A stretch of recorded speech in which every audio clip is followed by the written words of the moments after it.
Halo, video kali ini adalah kelanjutan dari chapter sebelumnya, chapter 232 sampai 233 episode 79. Silahkan disimak chapter selanjutnya, Swallowed Star chapter 234 episode 80. Mengikuti raungan seperti deklarasi dari makhluk misterius, dua monster Grand Emperor di belakang. Satu adalah monster berbentuk gurita besar yang menutupi tanah dan langit, menelan seluruh pulau. Yang lain adalah sesuatu dari legenda Cina, seekor naga yang panjangnya berkelok-kelok lebih dari 1000 meter, kecuali tubuhnya terus berkedip-kedip dengan listrik dan energi. Kedua kaisar agung itu juga mengaum-mengaum. Gemuruh. Raungan menyebar ke segala penjuru, raungan dan suara yang tak terhitung lainnya mulai datang dari air di bawah. Di mana tak terhitung jumlah makhluk air mulai dengan cepat mengikuti aliran dan menyerang ke daerah daratan umat manusia. China, kota Yangzhou, markas besar Jiangnan, rumah Luo Feng. Saat ini jam 8 malam. Di sofa di ruang tamu, Luo Feng duduk dengan Susin, menonton televisi sambil makan beberapa buah dan makanan ringan. Hari ini salah seorang wanita bawahan saya berlari untuk mengadu pada seseorang. Meskipun saya tidak terlalu menyukai laporan ini, manajer perusahaan kami Li benar-benar tidak tahu bagaimana bersikap di depan umum. Apakah dia harus begitu narsis dan sombong? Itu menempatkan saya di tempat. Susin berbincang dengan Luo Feng saat dia menonton televisi. Hanya memecatnya. Luo Feng berkata dengan jujur. Menjalankan sebuah perusahaan tidak semudah itu. Aku tidak bisa memecat siapapun hanya karena kemauan. Susin berkata, keterampilan dan keahlian manajer Li masih layak, aku akan bicara dengannya ketika aku kembali. Oh, aku tidak tahu apa-apa. Luo Feng dengan santai berkata, benar, orang tua saya akan kembali besok. Apa? Susin terkejut, apa yang kita lakukan? Apa yang kita lakukan? Bersantai. Anda bisa tetap di sini. Luo Feng berbalik untuk menatapnya, berkata, pokoknya Anda sudah menjadi milikku, apa yang harus malu? Apa maksudmu aku milikmu? Susin menatapnya dengan mata terbelalak. Luo Feng segera tertawa terbahak-bahak. Kamu. Susin segera mengacungkan cakarnya dan bersiap untuk memukulnya. Tunggu. Telepon. Teriak Luo Feng. Jangan berbohong padaku, kata Susin, tidak percaya. Benar-benar ada panggilan. Luo Feng mengangkat telepon dan menjawabnya. Bagaimana kabarmu Luo Feng? Sebuah suara berat bergema. Oh, Mo Henderson. Luo Feng tersenyum, apakah Anda butuh sesuatu dari saya? Kaisar S. Mo Henderson? Susin menutup mulutnya dengan terkejut, dia tidak berani mengucapkan suara atau mengganggu pembicaraannya dengan cara apapun. Sejak kejadian di Pulau Berkabut, Kaisar S dan Luo Feng ini memiliki sedikit dendam, keduanya tidak pernah berhubungan sejak itu. Luo Feng tidak akan pernah mengira bahwa wakil S terkuat dan nomor 3 di AS Kaisar S Mo Henderson secara pribadi akan menelepon untuk mencarinya. Ini masalah yang sangat penting. Menyangkut kelangsungan hidup umat manusia. Anda harus bergegas ke Istana Wargots, semua perwakilan, ketua, pejabat pemerintah dan petinggi akan ada di sana, kata Mo Henderson. Apa yang terjadi? Kata Luo Feng terkejut. Bumi dan kelangsungan hidup umat manusia? Tidak ada waktu untuk menjelaskan secara rinci, saya masih ada beberapa orang untuk diberitahu. Cepatlah ke Istana Wargots. Saat dia selesai, Mo Henderson menutup telepon. Memang, bagi pemerintah Amerika untuk menyampaikan berita kepada seseorang yang sama pentingnya dan berstatus Luo Feng. Mereka tidak bisa memilih pekerja acak untuk dihubungi, jangan sampai Luo Feng mengabaikannya. Namun, seseorang seperti Mo Henderson menyampaikan berita memiliki kredibilitas lebih banyak. Ada keheningan di ruang tamu. Luo Feng mengangkat alisnya. Luo Feng, apa yang terjadi? Kata Susin khawatir. Tidak tahu, aku akan memasuki ruang virtual untuk melihat. Aku akan memberitahumu ketika aku kembali. Setelah memberitahunya, Luo Feng langsung pergi ke lantai 2 dan masuk ke ruang gravitasi. Menutup pintu ruang gravitasi di belakang, dalam kondisi normal. Ruangan itu mempertahankan gravitasi bumi hanya 1x. Luo Feng duduk bersila. Babata, bantu aku terhubung langsung ke ruang virtual Istana Wargots. Luo Feng mengarahkan pikirannya langsung ke ruang pergelangan tangan, berbicara dengan Babata. Tidak masalah, tertawa Babata, yang mengenakan celana dalam, berbaring di kursi goyang, dan dipijat dengan nyaman oleh seorang pelayan di ruang pergelangan tangan. Suara mendesing, kamar yang sangat besar. Ini adalah pertama kalinya Luo Feng memasuki ruangan di mana para wargot tinggal. Dia masuk ke ruangan mengenakan jubah Cina penuh emas. Perwakilan Luo, silakan langsung menuju ke ruang pertemuan lantai atas. Suara otomatis terdengar di ruangan itu.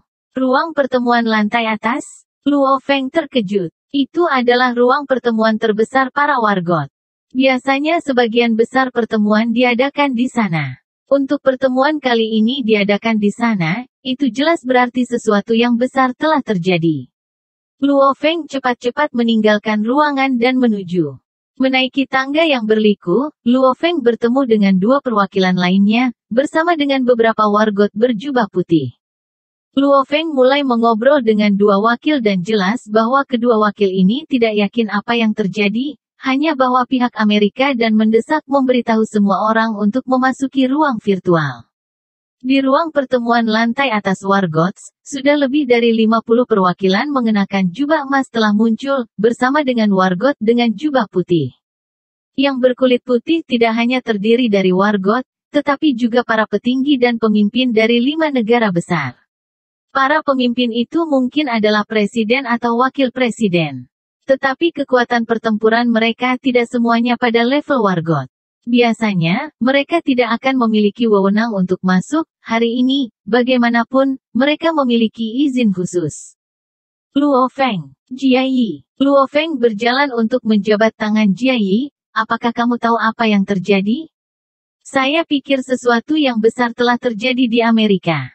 Saya tidak terlalu yakin dengan detailnya. Jia Yi menggelengkan kepalanya. Namun menurut percakapan singkat yang kami lakukan dengan Presiden Amerika, segalanya sangat serius. Sesuatu yang dahsyat. Namun, mereka tidak mendapatkan kesempatan untuk menjelaskan hal-hal secara rinci, mereka harus buru-buru memberitahu semua negara dan pihak lain. Bencana, hati Luo Feng tenggelam. Ayo pergi. Kamu masih belum bertemu cukup banyak pemimpin Cina kita, jadi kenalilah mereka. Jia Yi menarik Luo Feng untuk bertemu beberapa pemimpin. Jumlah orang di ruang pertemuan terus bertambah. Suasana di ruangan itu tegang, sebelum 5 menit berlalu, semua perwakilan, pemimpin dari 5 negara besar, ketua aliansi HR dan orang-orang semuanya telah tiba. Dapat dikatakan bahwa, dalam rentang waktu yang singkat itu, semua kekuatan bumi, para pemimpin, dan pemerintah semuanya berkumpul dalam satu ruang itu. Perwakilan pertama ada di sini. Presiden Amerika juga ada di sini. Luo Feng menoleh, Hong, Dewa Guntur bersama Mo Henderson dan yang lainnya telah tiba bersama, di antara mereka adalah Presiden. Ruang pertemuan tiba-tiba menjadi sunyi. Presiden berjalan langsung ke podium. Rekan pemimpin, perwakilan, ketua. Presiden berkulit hitam memiliki ekspresi bermasalah dan merendahkan suaranya ketika dia berbicara. Saat ini semua kekuatan dunia berkumpul di sini. Itu harus menjadi pertemuan yang menggembirakan. Namun, saya harus menginformasikan kepada semua orang dengan susah payah, bencana dan akhirnya terjadi pada kita. Ekspresi semua orang berubah. Presiden suatu negara, tidak mungkin berbicara banyak di depan semua orang. Aku tidak bisa menjelaskan sepenuhnya, tolong semuanya, lihat rekaman ini. Presiden berkulit hitam berkata dengan serius. Suara mendesing. Sebuah layar besar muncul di depan ruang rapat, ia mulai memutar video. Pada awalnya, matahari terbenam, pangkalan militer dengan damai duduk di sungai. Ini adalah distrik di New York dari periode Great Nirvana. Kata Jia Yi lembut. Hanya apa yang terjadi? Alis Luo Feng melengkung saat dia memandang. Di layar. Adegan itu tenang, sampai tiba-tiba, siluet besar pecah dari bawah air, kecepatannya menakutkan dan cepat sehingga sulit untuk melihat dengan jelas. Orang hanya bisa melihat bayangan hitam yang naik dan melayang di depan pangkalan. Ini adalah makhluk misterius yang belum pernah dialami manusia sebelumnya. cakar yang kuat, sayap besar yang tertutup sisik, ekor yang kuat dan tanduk yang menembus langit. Ditambah mata emas tanpa ekspresi yang dingin itu. Ini adalah makhluk besar yang panjangnya melebihi 180 meter. Makhluk macam apa ini? Belum pernah melihat sebelumnya. Melihat panjangnya, itu seharusnya tingkat kaisar.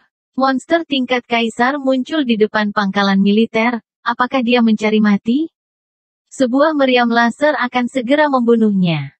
Perwakilan bersama dengan beberapa pemimpin negara telah memulai diskusi lembut. Semua orang masih terpaku di tempat kejadian.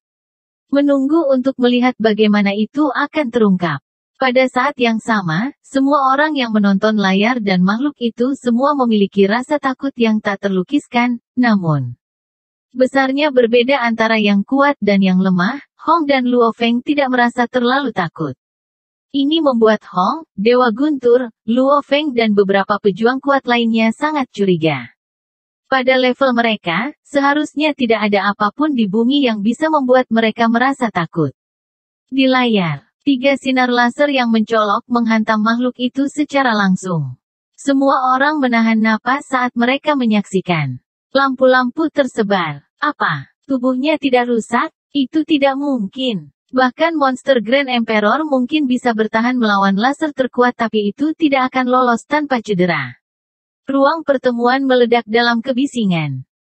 Bahkan prajurit yang lebih tenang, termasuk Hong, Dewa Guntur dan Luo Feng segera mengubah ekspresi mereka. Di bawah kekuatan sinar laser, monster Kaisar Agung, Hong atau Luo Feng tidak akan bisa melarikan diri tanpa cedera. Semuanya, aku bisa menjamin bahwa ketiga sinar laser itu berkekuatan 100%. Presiden berkulit hitam itu berkata dengan serius. Silakan lanjutkan menonton. Diam. Semua orang terus menonton. Di layar, makhluk misterius membuka mulutnya, membengkokkan ruang di sekitarnya, ini jelas bahkan dengan mata telanjang. Basis yang jauh lebih besar dari makhluk itu benar-benar melayang. Itu bahkan tumbuh semakin kecil saat terbang menuju mulut makhluk itu, hingga menyusut sampai selebar 5 meter sebelum ditelan. Tuhanku, itu tidak mungkin. Ya Tuhan. Tidak peduli seberapa tenang para pemimpin itu, atau para pejuang, semua orang terpana. Adegan ini benar-benar menghancurkan pemahaman dan fisika manusia. Itu adalah sesuatu yang tidak bisa dijelaskan oleh ilmu pengetahuan sama sekali. Untuk pangkalan yang panjangnya melebihi 500 meter untuk terbang dan menyusut? Bagaimana ini mungkin? Untuk benar-benar makan basah? Semua 50.000 prajurit pangkalan semua dimakan, tidak ada yang selamat. Presiden berkulit hitam berkata dengan serius. Namun, dia mengambil napas dalam-dalam, ini hanya permulaan. Dia menunjuk ke arah layar di mana makhluk misterius itu melolong, dengan makhluk ini sebagai pemimpin. 2 kaisar besar lainnya dan monster laut lainnya yang tak terhitung jumlahnya, mereka semua mengikuti perintahnya dan mulai menyerang ke dalam. Mengatakan itu, monster laut yang tak terhitung jumlahnya muncul di layar dengan terburu-buru menyusuri sungai menuju daratan. Di layar, pemandangan berubah, itu adalah benua Amerika Utara. Makhluk misterius itu sebenarnya telah menelan basis lain. Tidak ada cara untuk menolak. Tidak peduli seberapa kuat pangkalan, atau seberapa berani para prajurit, seberapa kuat para prajurit, itu menelan semua dalam satu tegukan. Ini mimpi buruk, malapetaka. Presiden berkulit hitam memandang ke arah semua orang di ruang pertemuan, semua orang menjadi diam. Tidak ada yang bisa mengeluarkan suara. Akhir dari chapter 234 episode 80, terima kasih.